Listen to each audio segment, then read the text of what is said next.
Good evening dear students. आज आपका IBPS PO oriented test होगा। तो ये जो क्वेश्चन पेपर है वो आपका क्या होगा, सेल्फ एनालिसिस टेस्ट के साथ IBPS PO को ध्यान में रखते हुए ये बनाया गया है। तो आपको करना क्या है, वही सेम आपका तरीका। मार्क्स आप लोगों ने मुझे कमेंट सेक्शन में बताने हैं, तो मार्क्स को कैलकुलेट कैसे करना है वो मैं थोड़ा सा फिर से बता दूं आपको। ठीक है, तो ये पैटर्न रिवीजन की फॉर्म में आपका टेस्ट है, मतलब हर क्वेश्चन में आपको क्या मिलेगा, अलग डिफरेंट पैटर्न मिलेगा। तो सब पैटर्न को एक साथ कैसे हैंडल करते हैं, तो एक टाइप से रिवीजन की फॉर्म में आपका ये टेस्ट रहेगा। नंबर ऑफ क्वेश्चन आपके 5 हैं, मैक्सिमम मार्क्स आपके 10 हैं।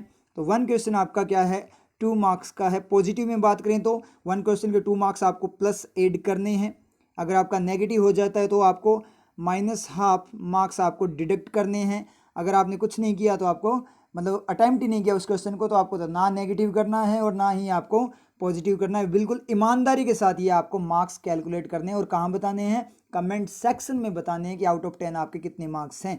जैसे फॉर एग्जांपल 2 आपके करेक्ट, 1 आपका क्या है इनकरेक्ट और 2 आपने किए ही नहीं। ठीक है, तो 2 करेक्ट है, इसका मतलब 1 क्वेश्चन आपके 2 मार्क्स का, 2 × 2 4, 4 नंबर आपके पॉजिटिव, 4 नंबर आपके क्या हो जाएंगे, प्लस हो जाएंगे। ठीक है, 4 मार्क्स आपके प्लस हो गए। 1 आपका नेगेटिव है तो एक क्वेश्चन आपका आधे नंबर का है। 2 अगर नेगेटिव होते तो आधा × 2, 1 नंबर नेगेटिव। तो यहाँ पे अपने बात करें तो आधा नंबर आपका 0.5 अगर अपने बात करें तो वो आपका नेगेटिव हो जाएगा। ठीक है, 2 आपने किए ही नहीं, अटेम्प्ट ही नहीं किए, तो ये कुछ नहीं होगा। ठीक है, इनको आपको काउंट करना ही नहीं है, ना नेगेटिव ना पॉजिटिव। तो 4 -½ करें तो 3.5 मार्क्स आपके आ जाएंगे। अल्टीमेट जो मार्क्स आउट ऑफ 10 आपके आ जाएंगे। तो ये मार्क्स आप लोगों ने मुझे बताने हैं कि कितने आउट ऑफ 10 आपके कितने मार्क्स है। जैसे 3.5 out of 10, 5.5 out of 10, 10 out of 10, जैसे भी आपके मार्क्स आए ईमानदारी के साथ बताओगे। ठीक है, एक टाइप से ऐसे मान लेना कि IBPS का ही एग्जाम चल रहा है, एग्जाम सेंटर पे ही बैठे हो आप, वही माहौल आपको क्रिएट करना है। तो एग्जाम के अकॉर्डिंग ही इसको अटेम्प्ट करना है और बिल्कुल ईमानदारी के साथ अपने मार्क्स बताने हैं। झूठ नहीं बोलनी, इंप्रेस करने की कोशिश मत करना, ऐसे मैं इंप्रेस नहीं होता, मैं ऑनेस्टी से इंप्रेस होता हूँ। समझ में चीज़, तो इंप्रेशन वगैरह मत रखना, चाहे झूठ मत बोलना, पाप लगेगा। ठीक है, तो यहाँ पे आपको मार्क्स अपने बताने चलेगा कैसे। पहले 1 मिनट का टाइम मिले, क्वेश्चन आपका अपीयर होगा, आपके सामने आएगा। जैसे स्क्रीन पे क्वेश्चन आएगा तो टाइमिंग साथ में स्टार्ट हो जाएगी। 1 मिनट का आपको टाइम दिया जाएगा। उस 1 मिनट के टाइम के बाद में मैं स्टॉप का बोलूंगा, आपको टाइम सब बोल दूंगा, तो उस टाइम पे आपको रुक जाना है। उस 1 मिनट में जिसने आंसर दिया है उसी को काउंट करना है। अगर 1 मिनट में आपका आंसर नहीं आया तो आपको अनअटेम्प्टेड फॉर्म में रखना है, उसका नंबर आपको काउंट नहीं करने, उसके मार्क्स आप लोगों ने काउंट नहीं करने। ठीक है, और उस 1 मिनट में अगर आपका पॉजिटिव हो जाता है तो पॉजिटिव काउंट करना, नेगेटिव होता है तो नेगेटिव करना, चाहे बाद में आपको पता लग जाए। समझ में आ रही, मेरे एक्सप्लेन करने से पहले ही पता लग जाए, कोई दिक्कत नहीं है। उस 1 मिनट के अंदर अंदर ही आपको ये सब कुछ करना है, वहीं पे आपको अपने मार्क्स बताने हैं, ओनली उस 1 मिनट वाले ही। उसके बाद में अटेम्प्ट नहीं करना, रुक जाना वहीं पे। तो उस 1 मिनट के बाद में मैं आपको सोल्व करवाऊंगा, साथ साथ सोल्व करवाऊंगा। ठीक है, उसको कंप्लीट सोल्व करवा के फिर नेक्स्ट क्वेश्चन आएगा, जैसे स्क्रीन पे आएगा आपका टाइम स्टार्ट हो जाए, फिर 1 मिनट मिलेगी, फिर उसके बाद फिर मैं आपको साथ ही साथ उसका क्या करूंगा, सॉल्यूशन दूंगा। समझ में क्लियर आप लोगों के। अब स्टार्ट करते हैं फर्स्ट क्वेश्चन। तो फर्स्ट पैटर्न जो आपका आता है वो देख लेते हैं क्या आता है, सेंटेंस फिलर्स का आता है। ठीक है, ये सेंटेंस फिलर्स का है। अब डायरेक्शंस पढ़ लेते हैं, डायरेक्शंस को पढ़ो। तो डायरेक्शंस में क्या बोला इसने, डायरेक्शंस को ध्यान से पढ़ा करो आप लोग, डायरेक्शंस को बिल्कुल ध्यान से पढ़ा करो, स्पीड में मत पढ़ा करो कि कई बार वो कुछ अलग पूछ लेता है जो अपनी पकड़ में नहीं आता। तो डायरेक्शंस में देखें, in each of the questions given below, जो क्वेश्चन दिए गए हैं, 3 सेंटेंसेज आर गिवन, 3 सेंटेंसेज दिए गए हैं विद ए सिंगल ब्लैंक, एक सिंगल ब्लैंक के साथ। Select the correct option that fits in with all the 3 statements logically and grammatically. आपको क्या करना है, करेक्ट ऑप्शन चूज करना है जो क्या करे, तीनों में फिट हो जाए, तीनों स्टेटमेंट में क्या हो जाए, वो वर्ड आपका फिट हो जाए, ये आपको करना है यहाँ पे। समझ में आया चीज़। तो ये वाले जो पैटर्न अगर आपको डिटेल में रिवाइज करने होते हैं, अगर डिटेल में देखने हो तो आप प्ले लिस्ट में चले जाना, वहाँ पे पैटर्न हैंडलिंग में आपको ये सारे पैटर्न्स मिल जाएंगे जो मैं यहाँ पे आपको करवा रहा हूँ। समझ में आ रही चीज़, ये सारे पैटर्न्स आपको वहाँ पे मिल जाएगा डिटेल में देखने। तो अब देखो क्वेश्चन मैं स्टार्ट करने जा रहा हूँ, अभी जस्ट आपका क्वेश्चन अपीयर होगा, स्क्रीन पे आएगा। ठीक है, और जैसे क्वेश्चन स्क्रीन पे आएगा आपकी टाइमिंग स्टार्ट हो जाएगी, तो रेडी रहो आप। ठीक है, तो क्वेश्चन को अपने स्टार्ट करते हैं। Your time starts now.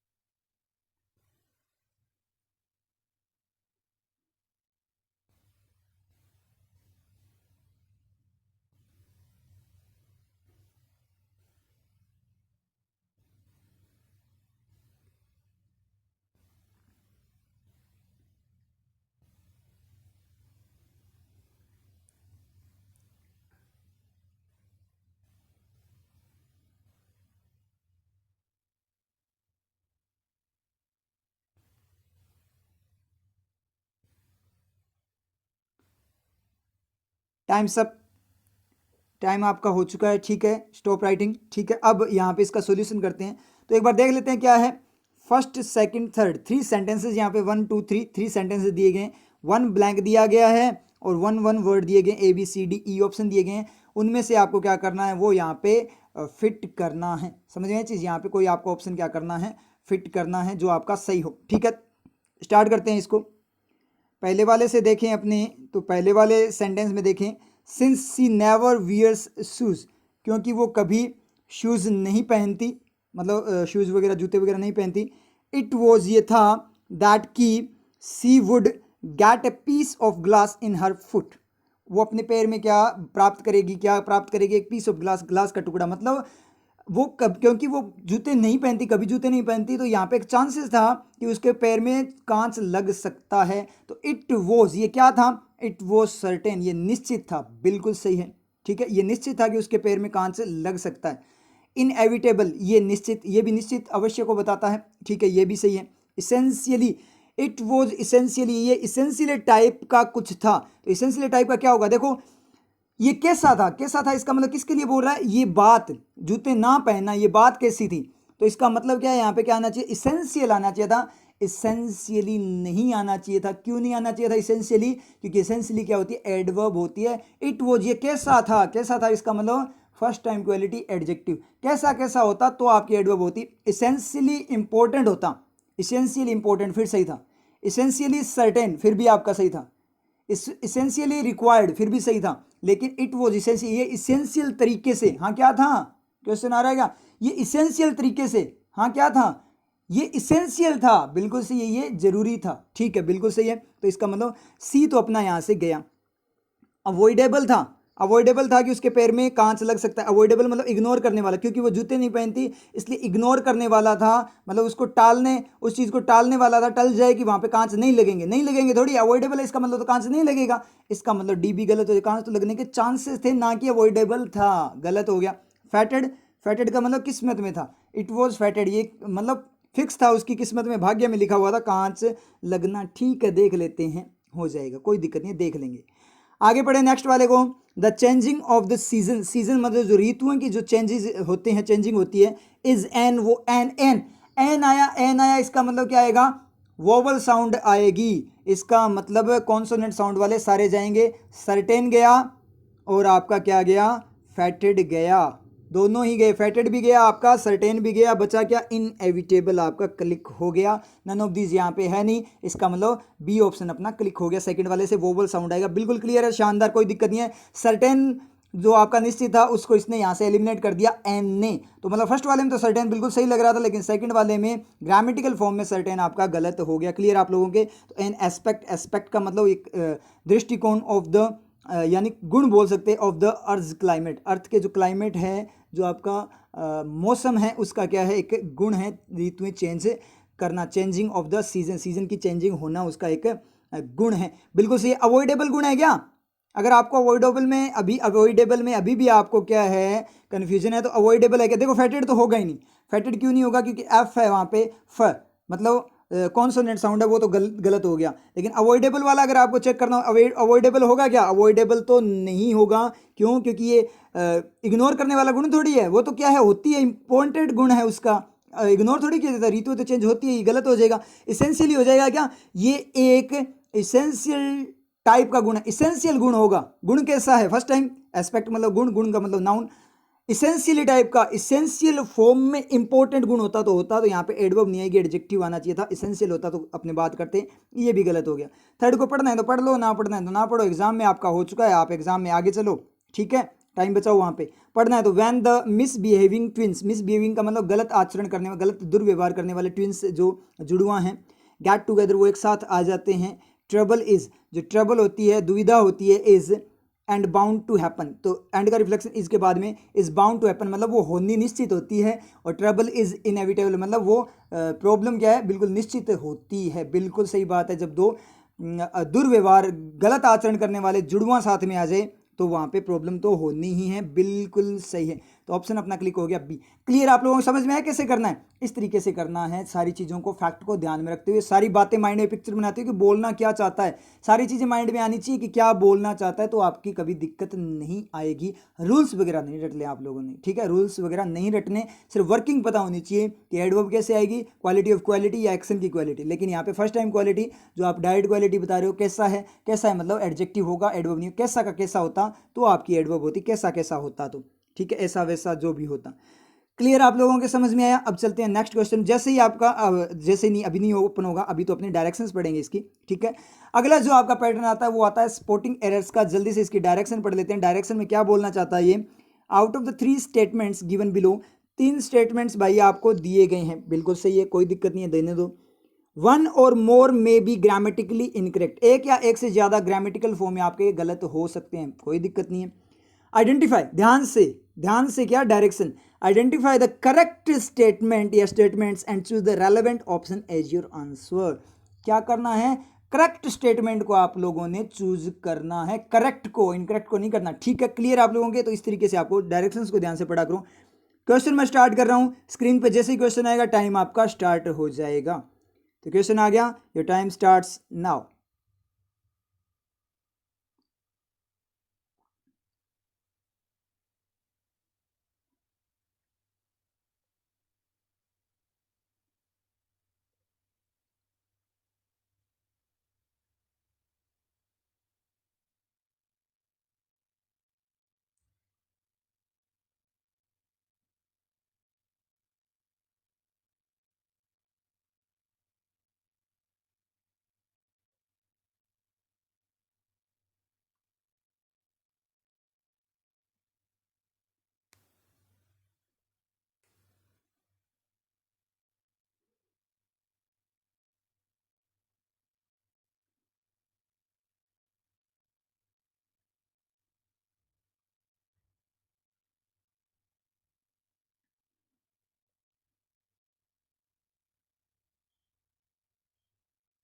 Time सब स्टार्ट करते हैं इसके सॉल्यूशन को।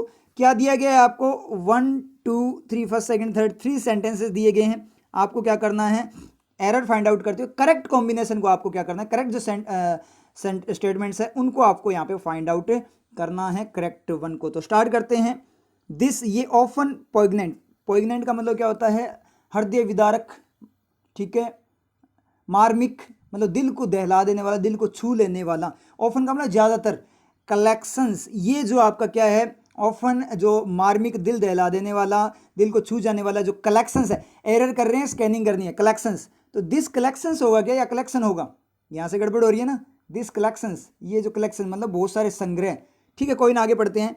ऑफ मंडेलाज मिसिव्स, मंडेला के जो मिसिव्स है, मिसिव का मतलब लेटर वगैरह लिखा जाता है, ऑफिशियल कार्यालय पत्र, कार्यालय की फॉर्म में पत्र, ऑफिशियल जो लेटर होता है उनको बोलते हैं।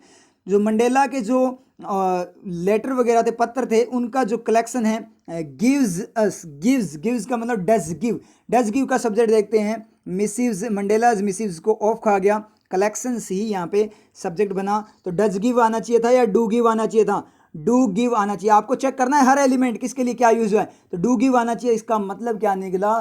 फर्स्ट वाले में क्या है? फर्स्ट वाले में क्या है? एरर है। इसका मतलब फर्स्ट वाला करेक्ट नहीं है। जितने ऑप्शंस में फर्स्ट हो वो सारे के सारे उड़ा दो, ओनली फर्स्ट करेक्ट पूछा है ना उसने, ओनली फर्स्ट करेक्ट आएगा। करेक्ट फर्स्ट वाला तो करेक्ट हो ही नहीं सकता, तो ए गया, बी में भी फर्स्ट है वो भी गया, डी में फर्स्ट है वो भी गया, और ई भी गया। ऑल आर करेक्ट वाला, ऑल सारे के सारे करेक्ट है वो भी गया, तो डायरेक्ट टिक हो गया ऑप्शन सी। पढ़ना पड़ा क्या? पढ़ना पड़ा कुछ भी? ये होती है शॉर्ट ट्रिक्स, इसे बोलते हैं वर्किंग। ये होती है आपकी शॉर्ट ट्रिक्स। क्या करना? ऑप्शंस को साथ में लेकर चलना। अब जिस बच्चे ने ऑप्शन साथ में लिए थे उसको 10 सेकंड भी नहीं लगे, यहाँ पे 5-6 सेकंड में उसका क्वेश्चन यहाँ पे हो चुका है। जिस भी बच्चे ने, स्टूडेंट ने क्या किया है, ऑप्शन साथ में लेकर चला, उसका क्वेश्चन हो गया। और बचे हुए जो हैं पर्सन, वो क्या कर रहे हैं, यहाँ पे कम से कम 5 गुना ज़्यादा टाइम लगेगा, क्योंकि अपनों ने तो फर्स्ट वाला ही कंप्लीट नहीं पढ़ा। एक बार तो कंप्लीट पढ़ो, फिर उसका मीनिंग देखो, समझ गए चीज़? पहले कंप्लीट पढ़ो फिर उसका मीनिंग देखो, मतलब कितना ज़्यादा टाइम कंज्यूमिंग है। लेकिन अपने को बिल्कुल टाइम नहीं लगा, एग्जाम में आपका हो चुका है, आपका क्वेश्चन हो चुका है। इतना लेवल का क्वेश्चन होते हुए भी अपने को बिल्कुल भी टाइम नहीं लगा, तो अपनी इंग्लिश कंप्लीट नहीं हो जाएगी क्या एग्जाम में? मार्क्स आपके 100 आउट ऑफ 100 नहीं आएंगे क्या? पूरे के पूरे मार्क्स इंग्लिश में नहीं आएंगे? 100% मार्क्स नहीं आ सकते? क्यों नहीं आ सकते? आ सकते हैं। आपको वर्किंग आनी चाहिए, आपको शॉर्ट ट्रिक्स आनी चाहिए, आपको ऑप्शंस के साथ खेलना आना चाहिए। एग्जामिनर का हथियार होता है ऑप्शन, एग्जामिनर के हथियार को एग्जामिनर पे ही यूज करना सीख जाओ, कोई रोक ही नहीं सकता। क्लियर आप लोगों के? अब मीनिंग पढ़ लेते हैं और तो क्या पढ़ेंगे, ठीक है। तो क्या होगा, दिस ऑफन पॉइंट कलेक्शन होना चाहिए था, ऑफ या डू गिव होना चाहिए था। वैसे कलेक्शन होना चाहिए क्योंकि दिस से दिस का मतलब दीज नहीं है, दीज होता तो कलेक्शंस होता। तो गिव्स अस हमें देता है एक डीपर इंसाइट, डीपर का मतलब गहरी, इनसाइट का मतलब अंतर्दृष्टि, इनटू देखने के लिए अंदर तक। हाउ कैसे, ही स्ट्रगल्ड विद, वो स्ट्रगल किया उसने, he struggled with being an absent, किस बात के साथ, होने के साथ, एब्सेंट, एब्सेंट का मतलब अनुपस्थित, and incarcerated father and husband, कैसा, एब्सेंट और इनकार्सरेटेड फादर मतलब अनुपस्थित पिता और पति, ठीक है। और इनकार्सरेटेड का मतलब जेल में डाला गया, कैद किया गया पति और फादर, मतलब मंडेला को क्या किया था, कैद किया गया था, वो वाली बात है। मतलब वो अपनी बीवी और अपने बच्चों को टाइम नहीं दे पाया, उस तरीके से बात बोली है। उसके लेटर से ये चीज़ पता लगती है, जो कि दिल दहला देने वाली होती है, कि वो अपने फैमिली को टाइम नहीं दे पाया, उसको जेल में डाल दिया गया था। उसने आंदोलन, उन्होंने क्या किया था, उन्होंने आंदोलन चलाया था। बड़े ही रेस्पेक्टेड पर्सन थे और बहुत शानदार पर्सनैलिटी थी, ठीक है। यहाँ पे अपने सेकंड में बात करें, दिस ऑफन पॉइग्नेंट कलेक्शन, अगर वहां से आपके समझ में ना आए ना, तो आप दोनों को पढ़ोगे ना, this often poignant collection, collection को साथ में पढ़ोगे ना दोनों में, तो यहां से भी अगर वहां डायरेक्ट ना मिलता आपको स्कैनिंग से, तो यहां से भी हिंट मिल जाएगा, एक में कलेक्शन है और एक में कलेक्शंस है। वहीं से दिमाग की बत्ती जल जाती। ऑफ मंडेलाज मिसिव्स गिव्स, और यहाँ गिव्स है और वहां भी गिव्स है, दोनों जगह गिव्स, डज गिव है। तो आपके दिमाग की बत्ती दोनों को कंपैरिजन, तो आप कंपैरिजन टेक्निक भी यूज कर लिया करो। जब 2 या 3 सेंटेंस आपको सेम वाले दिए गए हो, एरर वगैरह ढूंढनी हो, सही वगैरह ढूंढना हो, तो आपस में उनका कंपैरिजन कर लिया करो। जैसे कंपैरिजन किया, दोनों जगह डज गिव था, लेकिन वहां कलेक्शन है, यहाँ पे कलेक्शन है, इसका मतलब सब्जेक्ट क्या होना, यहीं से दिमाग की बत्ती जली कि उसका कलेक्शन ही तो सब्जेक्ट है, तो कलेक्शन होना चाहिए था या कलेक्शन। डज गिव है तो सर क्या होना चाहिए था, कलेक्शन होना चाहिए था। यहां से इंड मिल जाएगा कि सर हमें स्कैनिंग से नहीं मिला था बाई चांस स्पीड के अंदर, तो नहीं मिला, तो यहाँ मिल गया, मतलब बहुत बढ़िया चांस, फिर से एक और चांस मिल गया आपको। मतलब अगर आपका सेंस चमका हुआ है तो तभी मैं बोलता हूँ कि सेंस को चमका लो।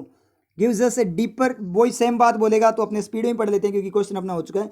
Insight into how he struggled, उसने संघर्ष किया with being an absent and imprisoned father and husband.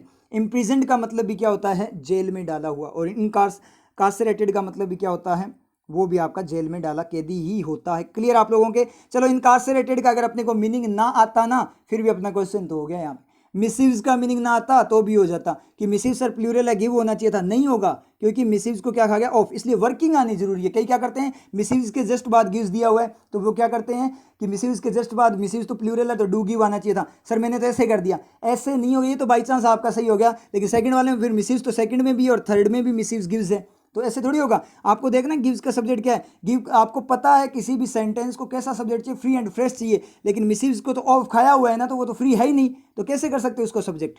तो यहाँ पे अगर आपको इनकार्सरेटेड, मिसिव वगैरह की आपको क्या नहीं आती, वोकेब भी नहीं आती, तो भी वर्किंग से अपना हो गया। तो वर्किंग बड़ी काम आती है। सबसे ज़्यादा प्रायोरिटी किसकी होती है, वर्किंग की होती है। बाई चांस आपको रीडिंग कम आती हो या फिर मान लीजिए आपकी वोकेब वगैरह इतनी स्ट्रॉन्ग ना हो, फिर भी वर्किंग आपका सिलेक्शन करवा देती है, आपके मार्क्स बना देती है। क्लियर है? कैसे? ऐसे बना देती है, और टाइम भी बचाती है अदर्स के मुकाबले में। दूसरे जिनको वोकेब आती है उनसे भी टाइम कम आपका कंज्यूम होगा, क्योंकि अपने तो वर्किंग से डायरेक्ट कर दिया, वोकेब वाले पूरा पढ़ेंगे, समझ रहे चीज़। तो वोकेब भी अगर आप तैयार कर लो ना साथ में, फिर आपको कोई रोक ही नहीं सकता, फिर आप में कमी क्या है, फिर तो आप सबसे आगे हो। समझ में आया चीज़? अपने सबसे आगे कैसे हैं कि अपने को फिर सारी उनके बराबर सारी चीज़ें आएगी, वोकेब वगैरह सब आएगी, लेकिन अपने को वर्किंग आती है जो किसी को नहीं आती, और अपना सेंस चमका हुआ है वो हर किसी का चमका हुआ नहीं होता। ये अपना प्लस पॉइंट है, चाहे कोई भी सब्जेक्ट हो, इसलिए अपने को कोई नहीं रोक सकता। नेक्स्ट थर्ड वाला पढ़ना है तो पढ़ लो स्पीड के अंदर।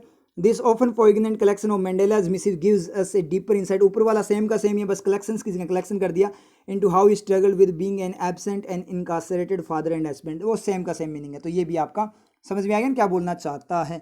तो ये बात यहाँ पे क्लियर होगी। क्लियर हुआ? ये बिल्कुल मस्त वाला था ना, बिल्कुल ईजी था। देखो ऐसे होता है, देखो लैंग्वेज इसकी टफ थी, ठीक है, ऐसे लगता है जैसे मैथ्स का क्वेश्चन है, लेकिन था क्या, बिल्कुल रद्दी क्वेश्चन था, क्या, वर्किंग से। तो इसलिए वर्किंग इंपॉर्टेंट होती है। वर्किंग से अपनों ने क्या कर दिया, बिल्कुल 1 मिनट में, मतलब मिनट तो लगे नहीं, 10 सेकंड्स में इस क्वेश्चन को अपनों ने कर दिया। ये होती है वर्किंग की ताकत, जो अपने पास है, हर किसी के पास नहीं है। इसलिए कॉन्फिडेंट रहो, टेंशन नहीं लेनी कि एग्जाम में क्या होगा, चाहे कुछ भी हो जाए, अपना सिलेक्शन श्योर है, क्योंकि अपने को सब कुछ आता है। वैसे अपने को कुछ नहीं आता, लेकिन वैसे अपने को सब कुछ आता है, ठीक है।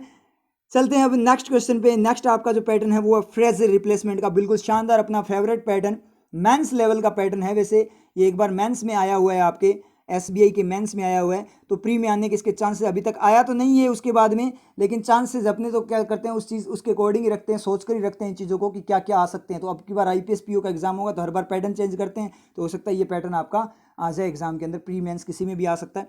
बड़ा ही शानदार पैटर्न, अपना यूनिक मेथड है। तो शुरू करते हैं इसको। क्या है, डायरेक्शन पढ़ते ही आपको याद आ जाना चाहिए कि कौन सा पैटर्न है ये, डायरेक्शन पढ़ते ही याद आ जाना चाहिए एक टाइप से। अपने फ्रेज रिप्लेसमेंट कर रखा है, I think target complete English revision वाली प्लेलिस्ट में मिलेगा ये आपको।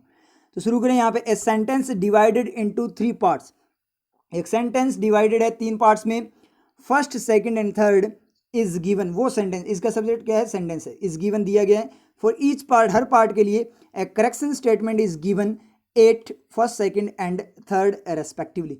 फर्स्ट सेकंड थर्ड की फॉर्म में आपको क्या दिया गया है, एक करेक्शन स्टेटमेंट दिया गया है। डिटरमाइन द पार्ट और parts in the question statement that requires correction, जिसको करेक्शन की रिक्वायरमेंट है, and can be replaced by the respective segment given in the alternatives. जो अल्टरनेटिव में दिया गया उसके अकॉर्डिंग रिप्लेसमेंट वगैरह देखना है। Then mark the relevant option as your answer, relevant option को अपने मार्क करना है उसको अपने आंसर की फॉर्म में। अब देखो क्वेश्चन जैसे ही अभी आपको अगर समझ में भी नहीं आया तो जैसे ही आप क्वेश्चन देखोगे देखते ही आपके समझ में आ जाएगा और इजीली अटेम्प्ट कर लोगे। जिन स्टूडेंट्स ने मेरी क्लासेस रेगुलर रखी है और जो मेरे से क्लासरूम के अंदर ऑफलाइन पढ़े हुए हैं उनको तो देखते ही ट्रिक आती है कैसे करना होता है, और जो न्यू स्टूडेंट्स हैं उनके यहाँ पे दिक्कत आएगी कि करना कैसे है, तो वो मैं आपको सॉल्यूशन में बताऊंगा। समझ में आ रही चीज़। तो एक टाइप से ऐसे ही मान लीजिए आपका एग्ज़ाम ही चल रहा है आईबीपीएस का, तो उसमें एकदम से ये पैटर्न आ गया। अब मेरे जो स्टूडेंट्स हैं, जो परमानेंट स्टूडेंट्स हैं, जो रेगुलर है, उनको तो ट्रिक्स आती है, चाहे उनको ना भी पता हो तो भी वो ट्रिक खेल जाएंगे, कि उनको तरीका आता है कि पैटर्न को हैंडल कैसे किया जाता है, पैटर्न को देखते ही उसकी ट्रिक जनरेट कर लेते हैं। इतना कॉन्फिडेंस तो मुझे अपने स्टूडेंट्स पे है। समझ में आ रही है चीज़। और जितने स्टूडेंट कुछ टाइम से अगर 10-15 दिन से रेगुलर हैं उन पे भी मुझे कॉन्फिडेंस है कि वो भी हैंडल कर लेंगे, क्योंकि हैंडलिंग आप 2-4 दिन में आपकी मैं ट्रैक पे ले आता हूँ। अगर आप कोई न्यू स्टूडेंट है, अगर आज वाली क्लास में अगर बिल्कुल न्यू स्टूडेंट है तो कोई दिक्कत वाली बात नहीं है, आपको कोई टेंशन नहीं है कि सर टॉपिक करवा दो, टॉपिक वगैरह कोई ज़रूरत नहीं है। यहाँ प्रैक्टिकल अप्रोच लेकर चलते हैं, अपने बिल्कुल एप्लीकेशन करते हैं, यहाँ पे अप्लाई करते हैं, ठीक है, अपने जो सेंस को। तो आपका सेंस क्लियर होना चाहिए। देखो एक चीज़ और बताऊँ, बहुत सारे स्टूडेंट्स ने मुझे पूछा भी था कि सर बुक है अरिहंत की, वो ले आएँ क्या, मेरे स्टूडेंट्स ने। तो मुझे इस बात पे बहुत अंदर तक फील हुआ था कि मेरे स्टूडेंट अभी भी बुक की डिमांड करें। अब आप लोगों को बुक की ज़रूरत है क्या, पहले तो मुझे ये बता दो। अभी आप लोगों को इंग्लिश की बुक की ज़रूरत है क्या, चाहे कितने ही लेवल की बुक ले आना, उसमें तो रटा रटाया ही होगा, रूल्स ही होंगे, चाहे कुछ भी हो जाए। आप कैसी अरिहंत हो, चाहे कोई भी बुक हो आपकी, कितनी हाई लेवल की बुक हो, सब में क्या है, रटा रटाई चीज़ होंगी, ठीक है। मुझे बुक्स का पता ही नहीं है इतना, ठीक है। तो अपने वहाँ पे बात करें तो वो सारी रटी रटाई चीज़ है, तो वहाँ पे बुक से तो आपको रूल्स ही होंगे, फिर आपका क्लियर नहीं। और नए पैटर्न वो कभी नहीं बता सकते, कभी नहीं बता सकते पैटर्न को हैंडल कैसे किया जाता है, वो सिर्फ सॉल्यूशन देंगे, तरीका नहीं बताएंगे। अब मैंने आप लोगों को सारी चीज़ें सिखा दी। जब मैं आपको, देखो एक स्टूडेंट्स ये भी पूछते हैं, मैंने बिल्कुल सिखा दिया उनको कि कैसे करना होता है, क्या करना होता है, तो स्टूडेंट्स क्या बोलते हैं कि सर, मतलब इतनी सारी बातें होने के बावजूद भी कि सर इंग्लिश को करें कैसे, बेसिक रूल्स क्या होते हैं, मतलब पूरी बात पे पानी फेर दिया। मैंने आप लोगों को क्या सिखाया, इंग्लिश सिखाई है क्या, मैंने आप लोगों का सेंस बनाया, आपका माइंड वर्क करना सिखाया आपको कि सेंस कैसे होता है, सोचा कैसे जाता है। मैंने आपकी थिंकिंग जनरेट की है, ना कि इंग्लिश जनरेट की है। तो ये थिंकिंग आपकी लाइफ में भी काम आएगी और हर सब्जेक्ट में काम आएगी। फिर भी आप चीज़ों को रटते हो, पता नहीं क्यों। कोई दूसरा सब्जेक्ट आपके सामने आ जाए तो उसको फिर से रटना स्टार्ट कर देते हो। तो रटते क्यों हो इंग्लिश के अंदर? अच्छा, इंग्लिश के अंदर ये मेथड होता है, अदर सब्जेक्ट में नहीं होगा क्या? आप क्या करते हो, सब्जेक्ट्स जो होते हैं ना, इंडिविजुअल फॉर्म में लेकर चलते हो, ठीक है। इंग्लिश को अलग तरीके से करते हो, मैथ्स को अलग तरीके से, रीजनिंग को अलग तरीके से, जीके को अलग तरीके से, इस तरीके से करते हो, तभी आप कुछ कर नहीं पाते और ना ही एबल होते हो, योग्य बनते हो। समझ में आ रही है चीज़। तो करना क्या होता है, सारे सब्जेक्ट है कि मैं आपको कोई इंग्लिश थोड़ी करवा रहा हूँ, मैं तो आपको सारे सब्जेक्ट करवा रहा हूँ, पूरी लाइफ करवा रहा हूँ। मैं आपका सेंस बना रहा हूँ, इंग्लिश नहीं करवा रहा, आपकी सोचने की क्षमता बना रहा हूँ। अगर आपकी थिंकिंग पावर इतनी हाई लेवल पे, आपकी सोचने की पिक्चराइजेशन, इमेजिनेशन आपका इतना लेवल का हो गया, तो कोई भी सब्जेक्ट हो आप कर लोगे इजीली। माइंड में दिखेगा आपको, आपको पता लगेगा क्या करना है इसके अंदर। किसी भी सब्जेक्ट में दिक्कत नहीं आनी। ये इंग्लिश की क्लास नहीं चलती। बहुत सारे स्टूडेंट्स तो इंग्लिश की क्लास इसलिए ज्वाइन नहीं करते, वो ऐसे सोचते हैं आरआरबी है तो क्या करेंगे, इंग्लिश तो आनी नहीं, हम हिंदी करेंगे, तो इंग्लिश की क्लास में क्यों टाइम वेस्ट करें। लेकिन बेवकूफ़ हो, इतनी मैंने क्लासेस लगा दिया आप लोगों को, इतना कुछ समझा दिया। अपनी क्लास कभी इंग्लिश की क्लास थी क्या? अपनी क्लास में सारे सब्जेक्ट होते थे, अपनी क्लास में सेंस बनता था, सोचने की क्षमता बनाता हूँ मैं आपकी। मैं इंग्लिश नहीं कर रहा, इंग्लिश के साथ आपकी हिंदी भी हो जाती है।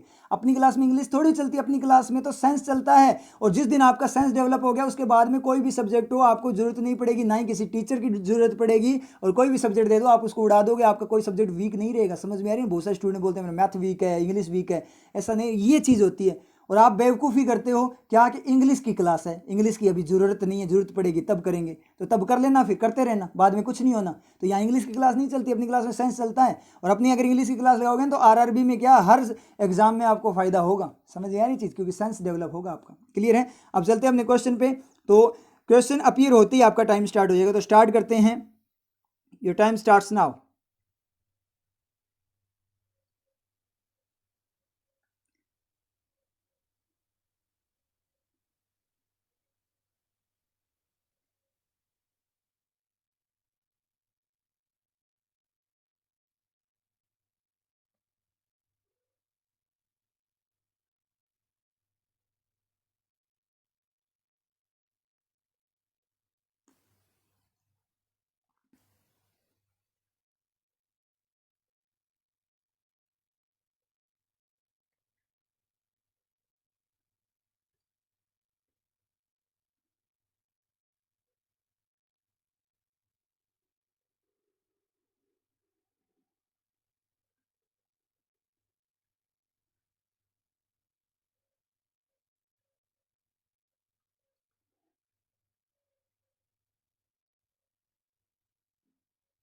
टाइम सब स्टार्ट करते हैं इसका सॉल्यूशन। आई थिंक आपको देखते ही समझ में आ गया होगा क्या करना था।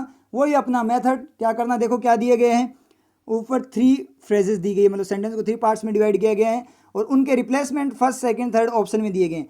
तो आपको चेक करना है कि कौन सा रिप्लेसमेंट यहाँ हो सकता है, कौन कौन सा रिप्लेसमेंट है।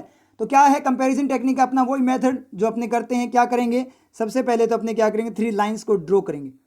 फर्स्ट सेकंड थर्ड 3 लाइन, 1 2 3 अपनों ने 3 लाइन्स को क्या कर लिया, ड्रॉ कर लिया। ठीक है, 3 लाइन्स को अपनों ने 1 2 3 लाइन्स को ड्रॉ कर लिया। अब आपको करना क्या है, रिप्लेसमेंट पे तो टिक मार्क करना है और रिप्लेसमेंट ना हो तो आपको क्रॉस मार्क करना है। समझ में आ रही है चीज़? जैसे फर्स्ट पे आपका रिप्लेसमेंट, सेकंड क्रॉस, थर्ड में फिर से रिप्लेसमेंट है, मतलब ऑप्शन वाला ज़्यादा सही है, तो आपका क्या हो जाएगा, फर्स्ट एंड थर्ड हो जाएगा। इस तरीके से अपने को करना है। समझ में आया आप लोगों को? क्लियर है? ये चीज़ आपको आती है। और करना क्या है, कंपैरिजन। ये जो पैटर्न है बड़ा ही लेवल का पैटर्न है, लेकिन अपना जो तरीका इस लेवल को बिल्कुल लो लेवल बना देगा। क्योंकि अपने क्या करेंगे, एग्जामिनर के हथियार को एग्जामिनर पे यूज करेंगे, अपने करेंगे शॉर्ट ट्रिक से और अपने करेंगे कंपैरिजन से। हर एक पॉइंट देखेंगे, जहां पे चेंज होगा वहीं पे अपने को ध्यान देना है, बाकी से अपने को कोई मतलब नहीं है। जहां पे चेंज हो वहीं पे ध्यान देना है और उस चेंज के अकॉर्डिंग देखना है कौन सा आएगा, ऊपर वाला आएगा या नीचे वाला आएगा। तो पढ़ते हैं, देखो कैसे पढ़ते हैं। Today today, few than less than, 25% 25% of tropical forest of tropical forest. Change कहाँ पे है, यहाँ पे फ्यू और यहाँ पे लेस, मतलब 25% और ट्रॉपिकल फॉरेस्ट उष्ण कटिबंधीय है, जो आपके इक्वेटर होता है जो अर्थ का, उसके आसपास का जो एरिया, दोनों साइड का एरिया होता है, उसको बोलते हैं कौन सा, ट्रॉपिकल रीजन। ठीक है, उस रीजन की बात, उसके बाद में ऊपर जो होता है आपका ट्रॉपिकल, सब ट्रॉपिकल हो जाता है। फिर आपका ऊपर वो लास्ट में जो आपका पोलर रीजन आ जाता है, अगर किसी को जियोग्राफी आती हो तो। समझ में आई ये चीज़? तो यहाँ पे अपने बात, अब दोनों को देखो, लेस देन 25% है, फ्यू देन 25%, 25% के से भी कम, यानी 25% के साथ देन यूजर, THAN यूजर, इसका मतलब कंपैरिजन है। तो कंपैरिजन आएगा, तो कंपैरिजन आएगा तो क्या आएगा, फ्यूअर होना चाहिए था, फ्यू तो होगा नहीं। फ्यू तो क्या करता है, कुछ एक की बात करता है, कुछ एक देन कंपैरिजन, 25% के कंपैरिजन कुछ एक, लेस का मतलब कम, उसके कंपैरिजन में कम। तो क्या रहेगा यहाँ पे, फ्यू देन नहीं रहेगा, यहाँ क्या आएगा आपका, लेस देन आएगा। क्या आएगा, लेस देन आएगा। इसका मतलब फर्स्ट में रिप्लेसमेंट है। चलो ऑप्शंस को साथ में लेकर, फर्स्ट में रिप्लेसमेंट है तो जिस भी ऑप्शन में फर्स्ट ना हो वो गलत। नो करेक्शन होगा क्या, नो करेक्शन तो गया। क्यों गया, क्योंकि फर्स्ट में रिप्लेसमेंट है। तो आपका कौन कौन से, बी ऑप्शन गया क्योंकि फर्स्ट में रिप्लेसमेंट है। तो 2 ऑप्शन यहां से एलिमिनेट हो गए। ऑप्शन को साथ में लेकर चलना, स्पीड देगा। Have escaped, have escaped, escape का मतलब बच चुके हैं। हैव का सब्जेक्ट क्या है, लेस देन 25% से भी कम, उन पे फॉरेस्ट जंगलों की बात हो रही है, प्लूरल कोई दिक्कत नहीं है। वैसे दोनों में हैव है तो होगी, तो भी कोई अपने कुछ नहीं कर सकते, दोनों सही है। ठीक है, एस्केप्ड क्या, किससे एस्केप किया उन्होंने, इंडस्ट्रियल इंडस्ट्रियल लॉगिंग, लॉगिंग का मतलब पेड़ों की कटाई, इंडस्ट्रियल औद्योगिक फॉर्म में पेड़ों की कटाई से बचे हैं। एंड ईच ईयर सेम चल रहा है हर साल। न्यू कंसेशंस, ठीक है, आर गेव आर गिवन हो गया, आर गेव नहीं होगा क्योंकि आर को लिखेंगे तो डू बी और गिव को लिखेंगे डिड गिव, तो डू और डिड की ओवरलैपिंग, दो मॉडल की ओवरलैपिंग होगी। डू बी है तो उसके बाद में V3 आएगा क्योंकि बी किसको, V3 कोई एक्शन बनाता है ना, एडजेक्टिव या नाउन वगैरह को बनाता है। तो गेव तो आपका डिड गिव हो गया, तो गलत, आर के बाद डिड गिव आ नहीं सकता, सर्वाइव नहीं करेगा, डिड को फिर सब्जेक्ट नहीं मिलेगा, आर तो पहले ही खा जाए कंसेशन को। और वैसे भी तोड़ कर लिखें तो आर होगा डू बी और वो होगा डिड बी, दो मॉडल की ओवरलैपिंग। इसका मतलब सेकंड में भी रिप्लेसमेंट है, तो सेकंड में भी रिप्लेसमेंट है, इसका मतलब आपका सी ऑप्शन गया, थर्ड वाला, फर्स्ट एंड सेकंड। तो ए ऑप्शन भी हो सकता है और आपका डी ऑल भी हो सकता है, बिल्कुल सही बात है, गिवन। अब आप सही वाले पढ़ोगे, न्यू कंसेशन नहीं, जो छूट है, जो सुविधाएं हैं दी गई है to to industrial loggers, loggers का मतलब लकड़हारा, लकड़ी काटने वाले, इन फॉरेस्ट्स, इन 8 फॉरेस्ट्स। अब मुझे बताओ, लकड़हारे फॉरेस्ट पर लकड़ी काटेंगे या फॉरेस्ट में जंगल में लकड़ी काटेंगे, तो उनको सुविधा कहाँ पे दी जाएगी, जंगल में दी जाएगी या जंगल के पर दी जाएगी, तो जंगल के लेवल पर नहीं दी जाएगी ना, जंगल में ही दी जाएगी। इसका मतलब क्या हुआ, इन वाला ज़्यादा सही है, ऊपर वाला, तो यहाँ रिप्लेसमेंट नहीं आएगा, इसका मतलब डी ऑप्शन यहाँ से गया, ऑप्शन क्लिक हो गया ए। समझिए बिल्कुल ईजी है, बिल्कुल कंपैरिजन करो, इसमें कोई दिक्कत नहीं, इसमें क्या करो, आपस में कंपैरिजन कर दो, जहाँ चेंज है उसको देख लो।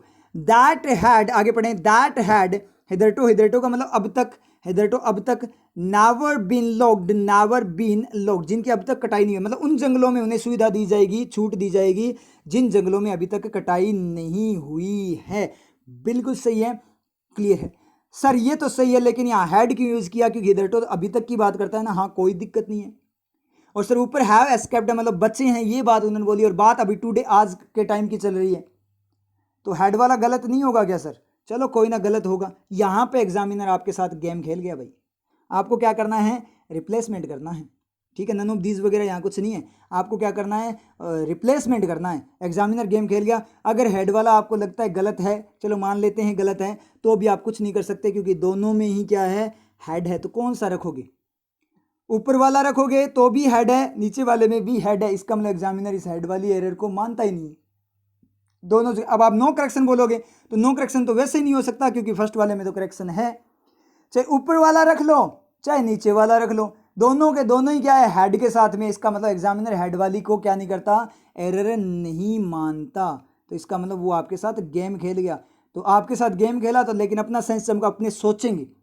अब कई स्टूडेंट तो क्या करेंगे, इसको करेंगे ही नहीं कि यहाँ तो एरर समझ में नहीं आ रहा, समझ में क्यों नहीं आ रहा भाई, डायरेक्ट समझ में आ रहा है, क्योंकि दोनों सेम ही हैं, तो वहाँ तो कोई चांस ही नहीं है, दोनों सेम सेम है, वहाँ पे कोई चेंजेस ही नहीं है, इसका मतलब वो तो ऑलरेडी सही है, दोनों के दोनों, करना क्या, रिप्लेसमेंट करना है, तो ऑलरेडी सही है, तो जो बंदा सेंस चमका हुआ है वो यहाँ पे मार्क्स ले जाएगा, जिसका नहीं चमका हुआ वो तो या तो क्वेश्चन छोड़ देगा या तुक्का लगा देगा या अड़बड़ा जाएगा, वहाँ पे टाइम कंज्यूम कर लेगा, और जिसका सेंस चमका वो क्लियर यहाँ पे क्लिक कर जाएगा और अपना मार्क्स बनाकर सिलेक्शन ले जाएगा, ये होता है तरीका साइंस का, क्लियर है। तो इस तरीके से इसको पैटर्न को करना था।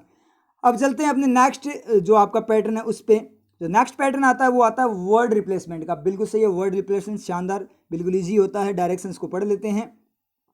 In the given questions, 5 words are printed in bold and are marked A, B, C, D and E.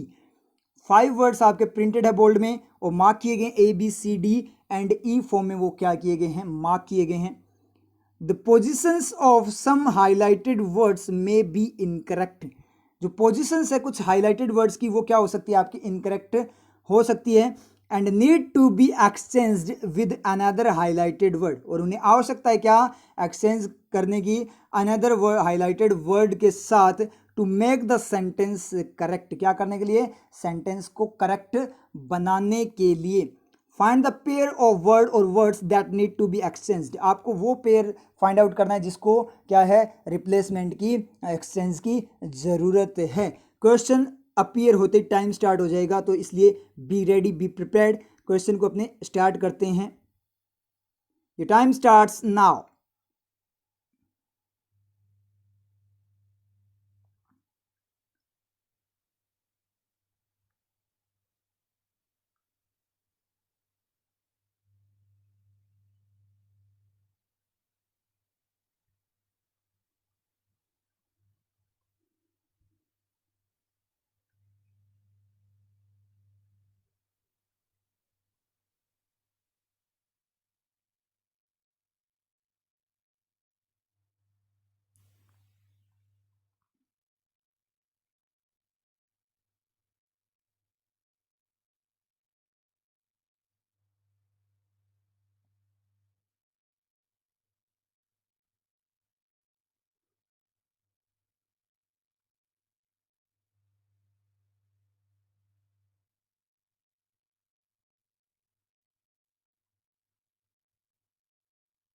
Times up. Start करते हैं इसका सॉल्यूशन। करना क्या है, ABCDE 5 वर्ड्स दिए गए, उनको आपस में देखना है कि सेंटेंस में नो एक्सचेंज भी है, इसका मतलब सेंटेंस में वो ऑलरेडी सही है या उनको चेंजेस की जरूरत है, एक्सचेंज करने की जरूरत है क्या। तो क्या करना होता है, मीनिंग पढ़ना होता है, या फिर एक वर्ड को देख लो उसके साथ में देख लो क्या क्या चेंज हो सकते हैं। India has to prepare, India को प्रिपेयर करना पड़ेगा, हैज़ टू V1 आना चाहिए। तो क्या हो सकता है, ए के साथ में कॉन्सिक्वेंसेज नहीं आ सकता, एक ही जगह रिप्लेसमेंट करें, हैज़ टू V1 ही आना चाहिए कि इंडिया को क्या करना है, क्या करना पड़ेगा, एक्शन है। तो बी नहीं हो सकता आपका, risk, India has to risk, India को रिस्क लेना पड़ सकता है, ठीक है। ये ए के साथ सी आ सकता है, कोई दिक्कत नहीं है। ए के साथ डी आ सकता है, India has to engineering, India को करना पड़ेगा, एक्शन करना पड़ेगा, एक्शन आएगा तो डी भी नहीं आएगा। और इंडिया हैज़ टू बेटर, ठीक है, बेटर आगे, India has to better perform, अच्छा परफॉर्म करे, तो आगे कोई एक्शन नहीं है, मतलब यहाँ एक्शन आना तो जरूरी था हैज़ टू के बाद में, एज ए मॉडल है, इसका मतलब ये हैज़ टू आपका मॉडल है, कंपल्सन मस्ट की तरह है, मस्ट रख कर देख लो, तो वहाँ V1 आना चाहिए था, एक्शन आना चाहिए था। इसका मतलब ए के साथ ओनली सी का हो सकता है हुए तो, लेकिन और कुछ नहीं होगा। इसका मतलब ए के साथ जो जितने भी है, ए के साथ डी नहीं होगा, गया, और ए के साथ ई भी नहीं होगा, गया, ये दोनों ऑप्शन तो अपने गए। क्लियर, आप लोगों को समझ में आया। ऐसे शॉर्ट ट्रिक यूज़ करते हैं, यहाँ पे शॉर्ट ट्रिक यूज़ करके दो ऑप्शन तो अपनों ने उड़ा दिए कि ए का कहीं और रिप्लेसमेंट नहीं है, सी के साथ हो सकता था बाई चांस, लेकिन यहाँ पे सी नहीं है, ए सी, तो ए ई भी नहीं हो सकता, ये सारे अपनों ने चेक कर लिए, बिल्कुल सही है, कोई दिक्कत नहीं है। इंडिया को प्रिपेयर होना पड़ेगा किसके लिए, फॉर द कॉन्सिक्वेंसेज, किसके लिए, कॉन्सिक्वेंसेज, नतीजों के लिए, consequences of climate change, climate change के नतीजों के लिए। तो अब अपने सीई और अपने एक बार बीसी को डायरेक्ट चेक कर लेते हैं, दो ही तो ऑप्शन बचे, ऑप्शन चेक कर लें। बी के साथ सी रखना, इंडिया को प्रिपेयर होना पड़ेगा रिस्क ऑफ क्लाइमेट चेंज के रिस्क के लिए, हो सकता है क्लाइमेट चेंज के रिस्क के लिए, बिल्कुल सही है। उसके बाद में अपने सी की जगह बी पढ़ें तो with consequences early warning system, किसके साथ है, कॉन्सिक्वेंसेज, रिजल्ट अर्ली वार्निंग, पहले से ही जल्दी वार्निंग देने वाले सिस्टम। तो इंडिया को क्या है, क्लाइमेट चेंज के जो रिस्क हैं उनके लिए प्रिपेयर होना पड़ेगा, किस बात के साथ, किस चीज़ के साथ प्रिपेयर होना पड़ेगा, किसके साथ, कॉन्सिक्वेंसेज का मतलब नतीजे, जल्दी वाला वार्निंग सिस्टम। कोई मीनिंग आ रहा है, कोई मीनिंग नहीं आ रहा है, इसका मतलब बी सी भी नहीं होगा, गलत। अब सी ई को पढ़ना है, अब सी ई को पढ़ने के लिए क्या करो, पूरा सेंटेंस पढ़ो, early warning system engineering to cope with, ठीक है। इंडिया को क्या करना पड़ेगा, प्रिपेयर करना पड़ेगा, किसको प्रिपेयर करना पड़ेगा, इंजीनियरिंग को। यहां से डायरेक्ट सेंटेंस आपका पूरा का पूरा उड़ा दो, पूरा का पूरा सेंटेंस उड़ा दो, सारी एक्स्ट्रा इन्फॉर्मेशन है। India has to prepare, India को क्लाइमेट चेंज के नतीजों के लिए रिस्क, जो आपके वार्निंग सिस्टम है, रिस्क वाला अभी पता नहीं है, वार्निंग सिस्टम है, उस वार्निंग सिस्टम के साथ इंडिया को क्लाइमेट चेंज के कॉन्सिक्वेंसेज के लिए इंजीनियरिंग को प्रिपेयर करना पड़ेगा। India has to prepare for consequences the engineering, ठीक है, India has to prepare engineering, direct sentence ये है, इंडिया को इंजीनियरिंग को प्रिपेयर करना पड़ेगा।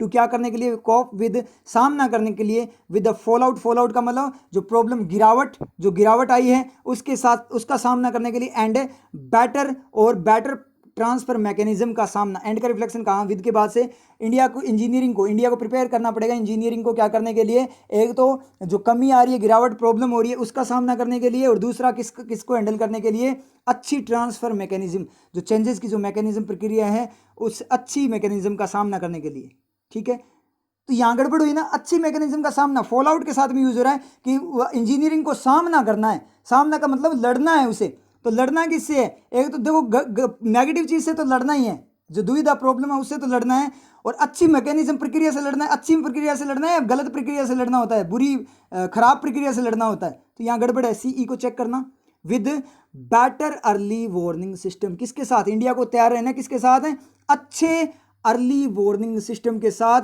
और किसके साथ लड़ने के लिए, फॉल आउट और रिस्क ट्रांसफर, सिर्फ रिस्क वाली जो ट्रांसफर मैकेनिज्म है उसके साथ लड़ने के लिए। समझ में आया, बिल्कुल सही है सर, रिस्क नहीं, रिस्क ही होना चाहिए था, risk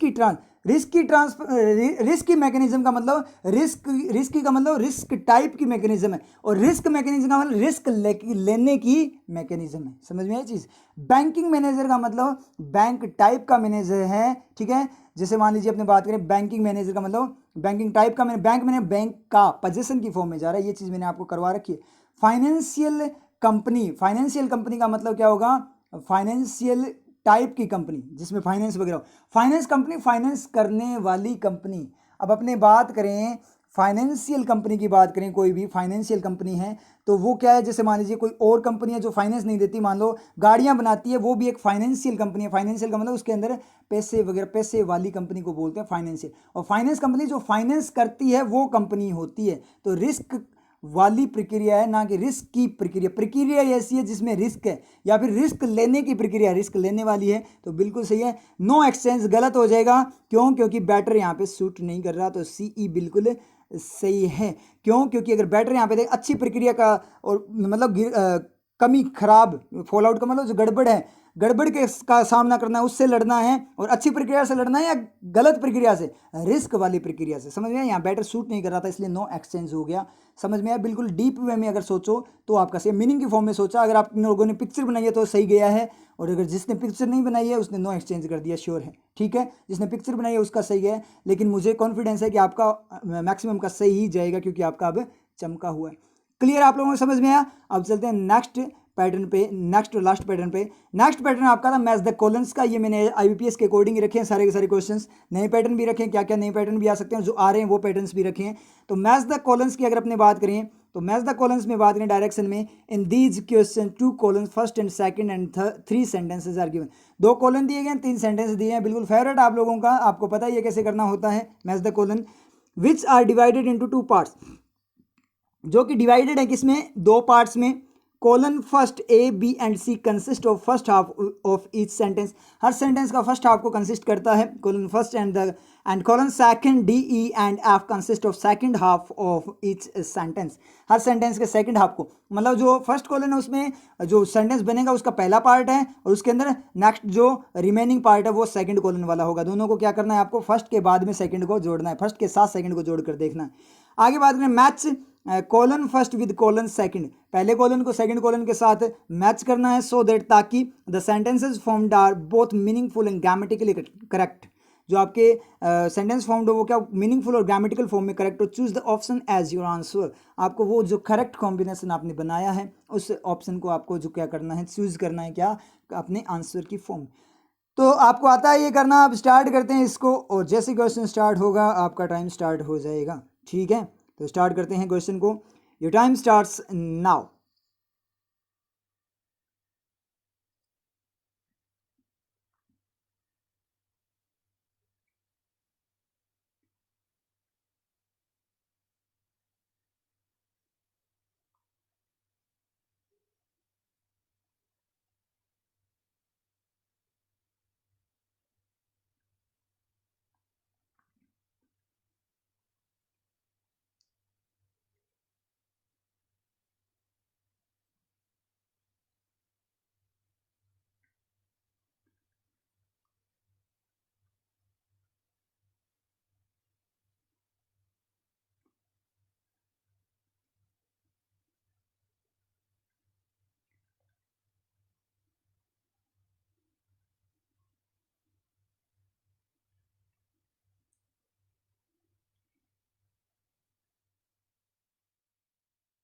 times up, everyone stop now. Now come to the solution. क्या करना है इसके अंदर? फर्स्ट एंड सेकंड 2 कॉलम दिए गए हैं, फर्स्ट में ए बी सी है, सेकंड में डी ई एफ। आपको क्या करना है? आपस में मैच करना है, आपको आता है। तो करेंगे कैसे? ऑप्शन से स्टार्ट करेंगे। सबसे ज़्यादा ऑप्शन ए ई, सबसे ज़्यादा ए ई है, उसके बाद में सी एफ है। ए ई को चेक करते हैं। सबसे पहले अपने क्या करते हैं? ए ई को चेक करते हैं। तो शुरू करते हैं। द एम अपीयर्स, आपको स्कैनिंग करनी है साथ में, क्योंकि ग्रामेटिकल देखना है ना, एक टाइप से एरर ही है। Aim appears, aim singular, appear singular, does appear, ठीक है, अपीयर दिखाई देता है। टू बी होते हुए क्या होना? टू कैप्चर, कैप्चर करने की फॉर्म में होना। कैप्चर का मतलब इकट्ठा करना, किस चीज़ को खींचना, अट्रैक्ट करना। ए वोट बैंक मतलब वोट को, वोट बैंक को मतलब वोटों को खींचना। विदाउट, बिना। पॉन्डरिंग ओवर, बिना विचार करते ओवर किसी चीज़ के। द ए के साथ में क्या चेक करना था? ई चेक करना था ना। Pondering over of esoteric, esoteric beliefs, मान्यताएं। एसोटेरिक का मतलब जो गोपनीय रहस्यपूर्ण जो मान्यताएं। तो ओवर ऑफ गलत हो गया, मतलब विचार करते हुए या तो उन मान्यताओं का विचार करना है या उन मान्यताओं के ऊपर विचार करना है। ओवर ऑफ यहाँ ओवरलैपिंग हो गई, या तो उनके ऊपर उनको कवर करते हुए विचार करो या उन्हीं का विचार करो। 2 चीज़ें आपकी ओवरलैपिंग हो गई, दोनों बातें समझ में नहीं आ रही, तो ए ही गलत हो जाएगा। तो ऑप्शन सारे के सारे गए, बी और डी जो ए वाले हैं वो गए। अब आप ए एफ को चेक कर दो साथ साथ। ए को पढ़ लिया तो एफ को चेक कर लेते हैं। The aim appears to be to capture, दिखाई देता है कैसा, कैप्चर करते हुए ए वोट बैंक को without pondering over the alter affects. F को देखना था, अल्टर अफेक्ट्स का मतलब अन्य दूसरे जो आपके इफेक्ट्स का मतलब दूसरे इफेक्ट्स का मतलब क्या, दूसरे प्रभाव। विदाउट पॉन्डरिंग ओवर मतलब क्या है, जो आपका उद्देश्य लक्ष्य है वो दिखाई देता है, सिर्फ वोट को खींचना बिना विचार करते हुए किस पे, दूसरे प्रभावों पे। कौन से प्रभाव, प्रभाव जो ऑन अदर इंडियन सिटीजन, जो दूसरे इंडियन सिटीजन पे। सर ये गलत नहीं होगा, ओवर और ऑन, देखो यहां देखना, आप अलग पढ़ना, क्या कैसे पढ़ोगे, effects on other Indian citizens, effect जो दूसरे इंडियन सिटीजन्स पे हैं उन इफेक्ट्स के ओवर आपको पॉन्डरिंग करनी है, उनको कवर करते हुए उसके ऊपर विचार करना है। क्लियर हुआ। तो ये जो ओवर यूज हुआ है वो इफेक्ट्स के लिए यूज हुआ है, और ये जो ऑन यूज हुआ है वो इंडियन सिटीजन्स के लिए, दोनों अलग अलग के लिए यूज है और बिल्कुल सही यूज हुए हैं। मतलब डायरेक्ट पढ़ोगे तो आप ये गड़बड़ हो जाएगी कि क्या है, उनके इफेक्ट्स पे विचार करने हैं इंडियन सिटीजन्स पे, कोई मीनिंग नहीं है। मतलब इंडियन सिटीजन्स पे जो इफेक्ट हैं उन इफेक्ट्स पे विचार करना है।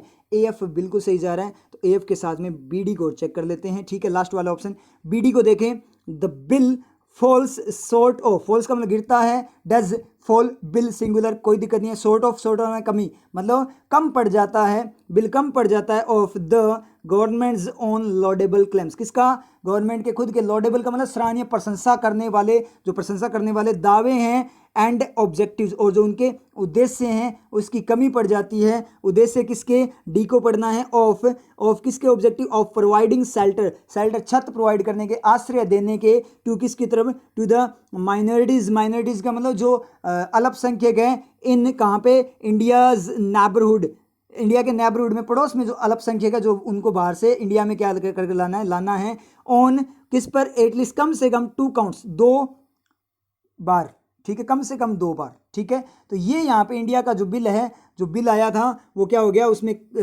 कम पड़ गया था। किस बात का कम पड़ गया था, क्या कमी थी उसमें, कि वो उसके खुद के जो क्लेम है और ऑब्जेक्टिव है, शेल्टर मतलब आश्रय देने के, जो पड़ोसी देश हैं उनके अंदर जो माइनॉरिटी है, जो इंडिया में आना चाहते हैं, उनके साथ जो जुल्म हो रहा है उनको आश्रय देने, कम से कम 2 काउंट्स में अपनी बात करें, 2 बार अपनी बात करें तो वो क्या हो गया, उनको आश्रय देने, 2 बार आश्रय, मतलब कम से कम 2 बार अगर बात करें, 2 बार, कम से कम 2 बार आश्रय देने में वो क्या है, शॉर्ट ऑफ हो गए। बिल्कुल सही है, कोई दिक्कत नहीं है। इसका मतलब बी डी ए एफ आपका सही है। अब ए ऑप्शन में बी डी है या ई करोगे टिक, ई करेंगे टिक, क्योंकि उसमें बी डी और ए एफ है, तो बी डी भी है उसमें अंदर और ए एफ भी है, और यहाँ पे ओनली बी डी है। ठीक है, तो बी डी अकेला थोड़ी आएगा यहाँ पे, क्योंकि अगर अपने यहाँ पे बी डी ए को टिक कर देते हैं तो ए एफ रह जाएगा। तो ज़्यादा सही कौन सा, ई ज़्यादा सही है, क्योंकि उसमें ए ऑप्शन तो ऑलरेडी है, तो ज़्यादा सही आपका ई है। तो ए को आप क्रॉस कर सकते हो, मतलब आपको टिक करने में क्रॉस किया है, वैसे गलत फॉर्म में क्रॉस नहीं करना आपको। बीडी गलत अपनों ने जो क्रॉस किया, यहाँ भी ये भी सेंस है। आप बोलो सर ये तो सही है कि ऑप्शन टिक नहीं करना इसलिए क्रॉस किया, लेकिन ये सोचना भी आना चाहिए ना कि अपने टिक कैसे कर रहे हैं। जैसे अपने एक तो हैव के बाद में V3 आता है, ठीक है, एक पैसिव फॉर्म में V3 आता है, तो अपने दिमाग में पिक्चर क्या चलती है, पैसिव फॉर्म में जो V3 है वो तो बैक तीर छोड़ता है, और हैव वाला जो V3 है वो आगे तीर छोड़ता है। समझे, पैसिव में जो V3 है वो तो मोड है, ठीक है, और हैव में जो V3 है वो एक्शन है। पैसिव में V3 है वो ऑलरेडी वही फॉर्म है, ऑलरेडी पहले से ही वो फॉर्म बनी हुई है, और जो आपका हैव वाला V3 है उसको हैव ने अपना इंपैक्ट डाल के कन्वर्ट किया है। ये माइंड में पिक्चर बनती है क्या आप लोगों की, ये चीज़, ये साइंस होती है, इसको साइंटिफिक अप्रोच बोलते हैं, समझ में आ रही चीज़, ये पिक्चर बनती है ना आप लोगों के माइंड में, तो आपको कभी दिक्कत नहीं होगी। तो ऐसी पिक्चर बनानी है। तो ये जो अपनों ने यहाँ पे जैसे अपने 2 की 2 वर्किंग देखते हैं कि कौन सा 2 कैसे यूज हुआ है, तो दोनों 2 जैसे मानने अपनी बात करें, ये वाले जो दोनों 2 है ये एज ए मॉडल यूज हुए हैं, और ये जो डी वाला जो 2 है, डी में जो ये 2 दिया गया है ये एज ए प्रीपोजिशन, मतलब दोनों की वर्किंग अलग है। माइंड में पिक्चर बनती है कि वो एक दीवार से प्रीपोजिशन तीर जाता हुआ दिखाई दे रहा है उसकी डायरेक्शन में, और ये पर्पस जैसा दिखाई दे रहा है। तो ये पिक्चर बनेगी तभी आपकी चीज़ें क्लियर होगी, इसे साइंटिफिक अप्रोच से बोलते हैं। क्लियर आप लोगों के। तो वही वाला केस यहाँ पे है कि जो बी डी अपनों ने क्रॉस किया है वो कैसे क्रॉस किया है, वो ई ऑप्शन के कारण क्रॉस किया, ऑप्शन टिक करने के लिए क्रॉस किया है, ना कि गलत में टिक किया है कि बी डी सही नहीं होगा, ऐसे आपने उसको रॉन्ग नहीं किया। उसको क्रॉस क्यों किया है, क्योंकि ई वाला ज़्यादा सही है, इसलिए ऑप्शन क्लिक करने में वो पीछे रह जाएगा। सही तो वो भी ऑप्शन, तो वो भी क्लिक हो सकता है। अगर यहाँ आगे लिख देता both A option and E option, तो आपका बिल्कुल सही जाता, बोथ ए ऑप्शन और ई ऑप्शन दोनों आपके सही जाते। अगर एक और ऑप्शन दे देता, लिख देता both A and E, A option और ई ऑप्शन, फिर आपका वही टिक करना होता। लेकिन यहाँ पे जो बाजी मार गया, दोनों ही एलिजिबल थे लेकिन बाजी मार गया ई ऑप्शन, इसलिए वो पीछे रह गया, उसको नेक्स्ट टाइम वो आएगा, जैसे नेक्स्ट एग्जाम में आएगा वो, इस बार वो रह गया, ठीक है, अगली बार प्रिपेयर होके आएगा, थोड़ा खुद को स्ट्रॉन्ग बना के आएगा। अब बचा अपने पास क्या, CF वाला बचा। CF चेक करना है तो कर लो अगर कन्फ्यूजन हो तो। लीडर्स एंड सम एकेडमिशियंस, जो हमारे लीडर्स हैं, नेता वगैरह जो अपने बात लीड करते हैं अपने को, वो वाले नेता, पॉलिटिशियन फॉर्म में बात भी कर सकते हो और वैसे भी कर सकते हो। एंड सम एकेडमिशियन, एकेडमिशियन का मतलब शिक्षक वगैरह जो है अकेडमी से, अकादमी से रिलेटेड होते हैं। सिम्ड दिखाई दिए, ऑब्सेस्ड ग्रेसित विद किसके साथ, आ ग्लोरियस पास्ट। ग्लोरियस का मतलब जो हमारा शानदार वाला पास्ट भूतकाल है उससे किस चीज़ का, the affect the alter effects, the alter effects, F को पढ़ रहे हैं, अल्टर इफेक्ट्स का मतलब जो दूसरे प्रभाव। कोई मीनिंग आ रहा है क्या यहाँ से, आप द अल्टर इफेक्ट्स उसको सेटिस्फाई करके दिखा दो। एफ में तो सेटिस्फाई किसने कर दिया था, ओवर ने सेटिस्फाई कर दिया था, लेकिन यहाँ अल्टर इफेक्ट्स है वो अलग बचा हुआ है, आगे उसके लिए कोई सेंटेंस नहीं है, पीछे से कोई तीर नहीं आ रहा, क्योंकि आर लीडर्स और सब जो एकेडमिशियंस हैं, सम एकेडमिशियंस, वो तो सीम के साथ चले गए। ऑब्सेस्ड, वो ऑब्सेस्ड फॉर्म में है, दिखाई देंगे। और ग्लोरियस पास्ट को विद खा गया, लेकिन अल्टर इफेक्ट्स को किसी ने सेटिस्फाई नहीं किया। विद नहीं कर सकता क्योंकि ग्लोरियस पास्ट को खाएगा, उसके बाद में द अल्टर इफेक्ट्स है उसको अलग से स्टार्ट कर दिया, द लेकर अलग से स्टार्ट कर दिया। तो जब दो नाउन, ग्लोरियस पास्ट भी नाउन है और अल्टर इफेक्ट्स भी नाउन है, दो नाउन साथ में आते हैं तो एक तो केस होता है एडजेक्टिव। एडजेक्टिव बनेगा नहीं क्योंकि बीच में द आया हुआ है, ठीक है, कि पास्ट टाइप का जो आपका क्या इफेक्ट्स है, तो ये तो बनेगा नहीं। और अगर सेकंड सब्जेक्ट क्लोज होता तो आगे जो सेकंड सब्जेक्ट क्लोज अगर आप द अल्टर इफेक्ट वाला तो उसको अलग से आपको सेंटेंस देना चाहिए था। तो दोनों ही केस यहाँ पे अप्लाई नहीं होते। इसका मतलब CF अपना गलत है, ग्रामेटिकल फॉर्म में, वर्किंग की फॉर्म में गलत है, हो गया क्लियर, समझ में आया आप लोगों के। तो CF अपना यहाँ पे क्या हो जाएगा, रॉन्ग हो जाएगा। लेकिन CE के साथ होता तो हो सकता था क्या, तो वो क्या है, glorious past of historic beliefs, मान्यताओं का, कैसी मान्यताओं का, जो अपनी कैसी रहस्यपूर्ण मान्यता, विच ओगर, जो क्या करती है, ओगर करती है। ओगर का मतलब आपने बात करें तो पूर्व निश्चित करना, किसी चीज़ को पूर्व सूचना देना।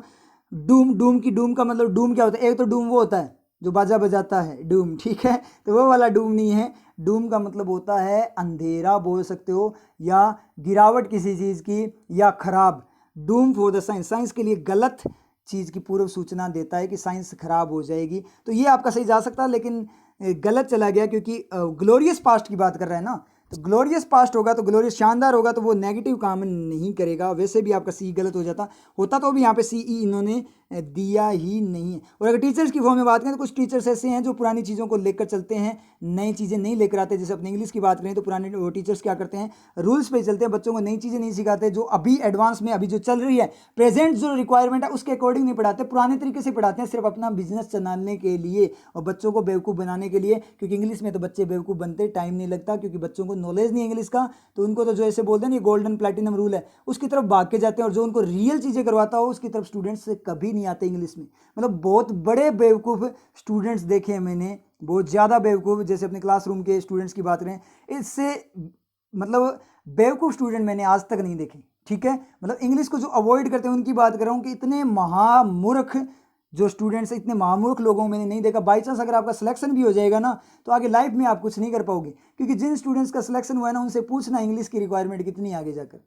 आपके जो BM वगैरह, ब्रांच मैनेजर वगैरह, वो भी आपसे इंग्लिश में बात करते हैं, और वहाँ पे फिर आपको ये लगता है कि इससे अच्छा इंग्लिश आती तो अच्छी होती, क्योंकि मेल वगैरह भेजना होगा वो भी इंग्लिश, पूरा बैंकिंग पूरा आगे सारा का सारा है इंग्लिश। अगर आप दुनिया में जाओगे, ग्लोबलाइजेशन पूरी दुनिया एक साथ आएगी, जब आप ऑर्गेनाइजेशन वगैरह में जाओगे तो आपको हर बंदे के साथ कम्युनिकेट करना पड़ेगा, और वहाँ पे इंग्लिश ही कम्युनिकेशन है। अगर आप बड़ी बड़ी अगर कहीं पे जाते हो, आप सेमिनार वगैरह में जाते हो या फिर मीटिंग वगैरह में जाते हो, तो वहाँ इंग्लिश चलेगी। तब आप क्या करोगे, बस बैठे रहोगे, देखते रहोगे, कभी ग्रोथ नहीं कर पाओगे, ये गारंटी है। और इतने महामूर्ख बेवकूफ़ जो फ्यूचर देख कर नहीं चलते, आगे की सोच देख कर नहीं चलते, ऐसे बच्चों पे मुझे तरस आता है बहुत ज़्यादा। मतलब इतने बेवकूफ़ लोग मैंने आज तक नहीं देखे जैसे मुझे अब दिख रहे हैं। मुझे उन पर गुस्सा नहीं आता, मुझे उन पर दया आती है कि इन लोगों का होगा क्या। सोचने वाली बात है ना, कोई ज़्यादा तो है नहीं, बस थोड़ा सा टाइम देना है, पढ़ लिया तो उसमें इंग्लिश में क्या हो गया, आपके फ़ायदा ही होना है। लेकिन फिर भी इतने महामूर्ख है, आगे कुछ नहीं सोचते। पीछे भी ठोकर खाई थी, कहीं कुछ नहीं हुआ था, RRB बना के चले थे, ठीक है, कुछ नहीं हुआ था। 5 साल से लगे पड़े हैं कुछ स्टूडेंट, तो 5-5 साल हो गए, 4-4, 3-3 साल हो गए उनको, और अभी भी वो क्या करें, वही रट लगाए हुए हैं इंग्लिश को। फिर से वो क्या नहीं दे रहे, प्रायोरिटी नहीं दे रहे यहाँ पे। तो जो स्टूडेंट्स इंग्लिश को प्रायोरिटी दी थी, वो एक एक साल में सिलेक्शन ले गए। कौन सा, उनका ही सिलेक्शन ले गए, RRB ले गए। वो गधे RRB क्लियर नहीं कर पाए, और जिन बच्चों ने इंग्लिश पे ध्यान दिया था वो RRB भी ले गए उनसे छीन कर, और वो वेले बैठे रह गए वहीं के वहीं, और फिर से वो सेम की सेम गलती दोहरा रहे हैं। कितने बेवकूफ़ लोग हैं, आप खुद सोच कर देख लो। इससे बड़ा महामूर्ख कोई होगा क्या? ऐसे लोगों को जॉब की ज़रूरत है क्या? लोगों को जॉब देनी चाहिए क्या? ऐसे महामूर्खों को जॉब दोगे तो देश खत्म हो जाएगा, तभी तो देश खत्म हो रहा है, ऐसे महामूर्ख वहाँ पे भर्ती हो रही है इसलिए। समझ में आ रही चीज़? तो वो वाला केस है, मतलब इससे घटिया महामूर्ख लोग मैंने नहीं देखे। समझ में आ रही चीज़? बहुत दया आती है इन लोगों की। चलो अपने को क्या करना है, वो तो उनकी है, जब उनका कुछ नहीं होगा तो अपने आप पता लग जाए। उसके बाद में जब पता लगेगा तो बाद में देर हो जाएगी। कोई इतना बड़ा टैलेंट तो है नहीं उनके अंदर कि वापस से खड़े होकर कुछ कर लेंगे। करने वाली तो औकात है नहीं, डिमोरलाइज होकर घर पे पड़ जाने हैं, ठीक है, और नॉर्मल अपना काम चलाते रहेंगे, बस रोटियां तोड़ते रहेंगे और कुछ कर तो सकते नहीं है, ठीक है। और ये भी नहीं है कि कोई बात दिल पे लग गई तो जोश से कुछ करके दिखा देंगे, ऐसा तो उनमें कुछ है नहीं। ऐसा टैलेंट तो मैंने आज तक तो देखा नहीं किसी में। कुछ एक स्टूडेंट्स को छोड़कर मैक्सिमम ऐसे ही डफर ही हैं सारे के सारे, और ऐसे मामूर्ख होगा तो वैसे ही कुछ नहीं होना। तो अपने को क्या करना है, अपने तैयारी करो। तो आपके समझ में आया? तो अब आप लोग मुझे क्या करना, जितने आपके मार्क्स आए हैं वो मार्क्स मुझे आप लोग बता देना। कहाँ पे बताओगे ये मार्क्स?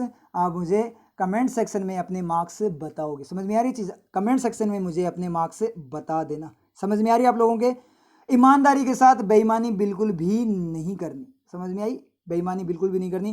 क्लासेस मेरी रेगुलर रखो आप, ठीक है। जो मेरे स्टूडेंट्स हैं उनसे मैं बोल रहा हूँ, आप मेरी क्लासेस रेगुलर रखो, क्योंकि जैसे ही आरआरबी का एग्ज़ाम हो जाएगा, जैसे ही आरआरबी का एग्ज़ाम हो जाएगा, जो जितनी भी पुरानी जो वीडियोज़ है, जितना मैटर मैंने यहाँ पे अवेलेबल करवा रखा है, वो सारा का सारा मैं कोड पेड्स में डालूंगा।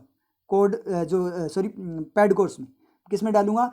पैड कोर्स में डालूंगा सारा का सारा मैटर। क्यों? क्योंकि आप लोगों ने तो सब कुछ कर रखा है, सिर्फ जो मूर्ख महामूर्ख जो अभी अपनों ने जिनकी बात की थी ना, तो वो जैसे ही आरआरबी का प्री का रिजल्ट आएगा और जैसे वो फेल होंगे ना, तो वो इंग्लिश की तरफ भागेंगे।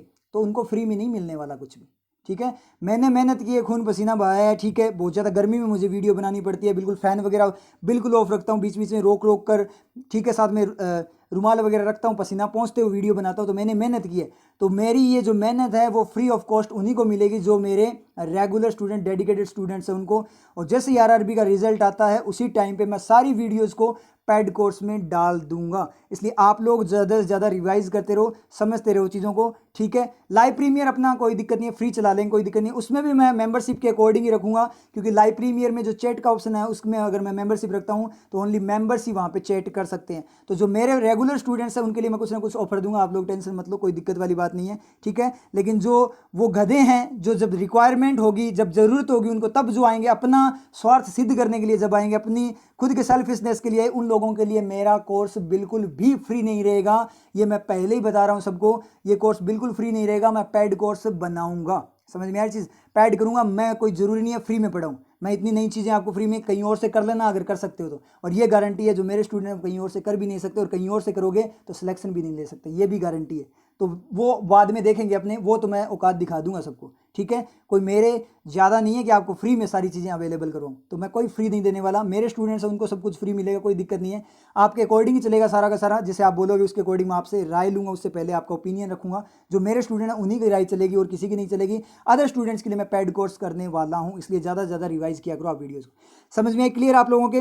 ठीक है, फिर मिलते हैं नेक्स्ट क्लास में। पर्वत की कठिन चढ़ाई चढ़ने में ये रस्सी अत्यंत सहायक सिद्ध होती है। न केवल ये हमें शिखर तक पहुंचने में सहायता करती है, फिसलने की स्थिति में हमें संभालती भी है। गुरु और शिष्य का संबंध भी कुछ ऐसा ही होता है। गुरु न केवल शिष्य का मार्गदर्शन करता है, कठिन समय आने पर उसकी सहायता भी करता है, परंतु जो इस रस्सी को शिखर पर पहुंचने के पश्चात त्याग देता है, वो गहरी खाई में ही गिरता है।